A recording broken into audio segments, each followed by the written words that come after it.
She was incredibly popular and always had a crowd surrounding her. The moment she spoke, several boys immediately started shouting in agreement. Exactly. Vanessa is right. Nothing good happens to people who just sit around waiting to be slaughtered. Let's go take a look outside. We might find a way out or a clue. A muscular guy stepped up next to Vanessa. It was the sports captain, Garrett Briggs. Garrett was popular, fiercely protective, and everyone knew he was hopelessly in love with Vanessa. It was no surprise he took her side instantly. Think about it, Garrett argued, looking around the room. The proctor wants us trapped inside this classroom. That means the exit or the key to survival must be outside. If we can just make it past the main school gates, we might be completely free. His words shattered the last bit of hesitation. The students began shouting. Garrett, count me in. I'm coming with you to the gates. Me too. There are so many of us, nothing can stop us. In an instant, a massive chunk of the class followed Garrett and Vanessa out the door. Cynthia tried to hold her ground, but she was violently shoved aside by the rushing crowd, stumbling hard against the doorframe. Watching them leave, an intense sense of dread settled deep in my stomach. In a place like this, is there really safety in numbers? While I was lost in thought, Chloe quickly walked over to my desk. Elena, let's go too. There's nothing in this classroom. Sitting here is a death sentence. We need to go look around. Chloe had always been fearless, so her reaction didn't surprise me. Ever since we were kids, she was a total tomboy, always bolder than me, always dragging me into trouble. She used to tell me that her parents were so obsessed with searching for her missing older brother that they never had time for her anyway. She hated staying home watching her mother cry all day, so she preferred causing trouble outside to feel alive. Though my parents often warned me to stay away from her because she was too reckless, I loved Chloe's wild energy. It was a freedom I deeply envied. Okay, let's go look, I agreed, standing up. But Cynthia was right about one thing. We shouldn't leave this specific building. If the bell rings and we miss it, we're dead. I warned her seriously, and Chloe nodded in agreement.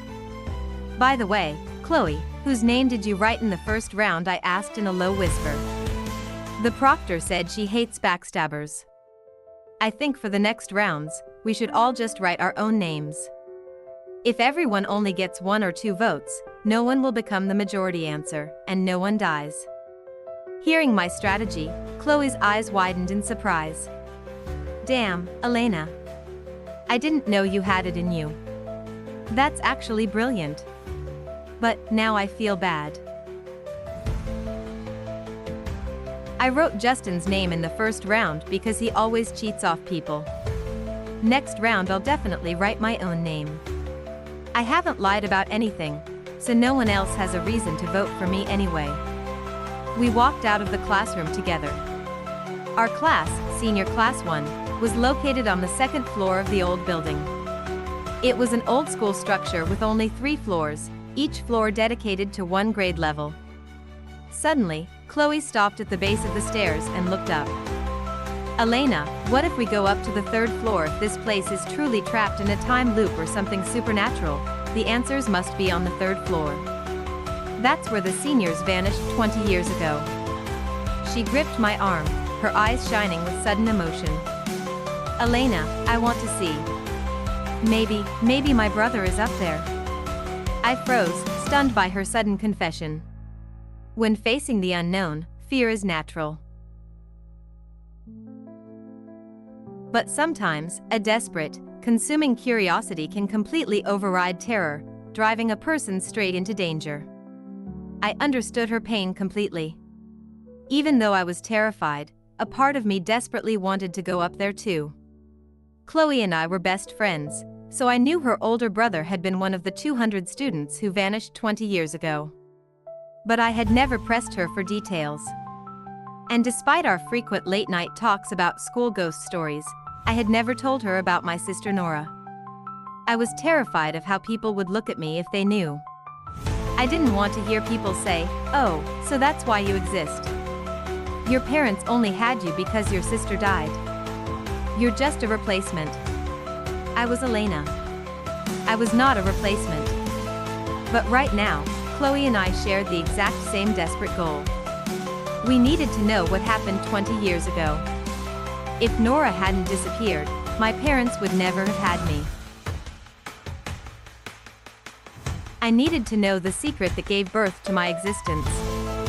Looking into Chloe's hopeful, pleading eyes, I gave a firm nod. "Okay. I'll go up with you. But we have no idea what's up there. We have to be extremely careful." Before we could take a step, a sharp voice called out from behind us. "Are you guys going to the 3rd floor? Take me with you." We turned to see Cynthia, the class president, pushing her glasses up her nose. "I don't want to stay in that classroom alone. We'll be safer if we stick together." Chloe and I exchanged a quick look and nodded. The three of us began whispering as we quietly climbed the dark stairs to the 3rd floor. None of us had any idea of the horror waiting for us above. Chapter 5. The 3rd floor hallway was dead silent. The layout was identical to the 2nd floor. We knew for a fact that this building had been abandoned for 2 decades, meaning there shouldn't be electricity, and the walls shouldn't look clean. Yet, reality defied logic. The lights on the 3rd floor were fully functional, humming softly. The walls, though slightly faded, were spotless. It felt like time had completely frozen here.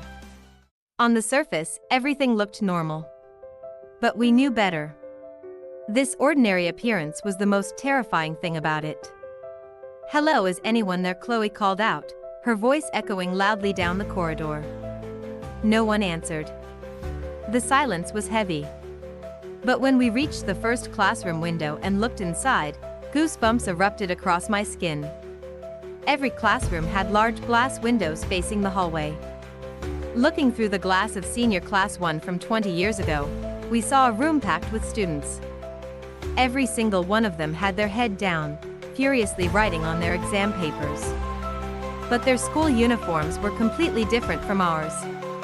Because I had memorized every photo in Nora's old album, I recognized them instantly.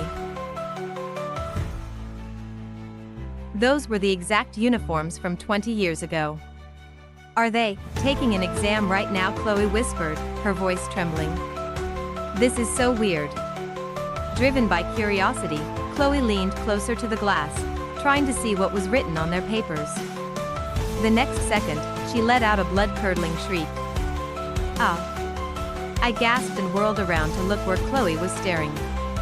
The students who had been quietly writing a second ago had suddenly slammed themselves against the glass. Dozens of pale, distorted faces were piled on top of each other against the window, packed together like sardines in a tin can. The girl closest to us had her eyes wide open, bulging out of her sockets, while her hands frantically battered the glass. Their expressions were deeply twisted, their mouths opening and closing rapidly without making a sound, their fingers pointing wildly toward the classroom door. I rushed forward and pulled a terrified Chloe back into my arms, trying to calm her shaking frame. Cynthia, though pale, stepped closer to the window, staring at their moving lips. Are they saying open the door? Why do they want us to open it? Will opening it trigger a trap? Will it kill us? I immediately backed Cynthia up. Don't touch the door. My gut is telling me that if we open any door we aren't supposed to, we will die a horrific death. Cynthia nodded rapidly. They seem desperate for us to open it. It's too suspicious. Let's keep moving. As we moved away, I glanced back at the window. The terrifying students had instantly returned to their seats, calmly writing on their papers as if nothing had happened. How did they go back so fast? Chloe gasped. I don't know, I replied, my heart pounding. We walked past class 2 and class 3. The students inside behaved exactly the same way, wildly slamming against the glass when we approached, and instantly returning to their desks when we looked away. It was a mechanical, scripted nightmare. But everything changed when we reached senior class 4. Chloe suddenly froze, her eyes locking onto a specific face through the glass. She pointed a shaking finger at the window, her voice cracking with pure emotion. Elena. My brother. It's my brother. I followed her gaze.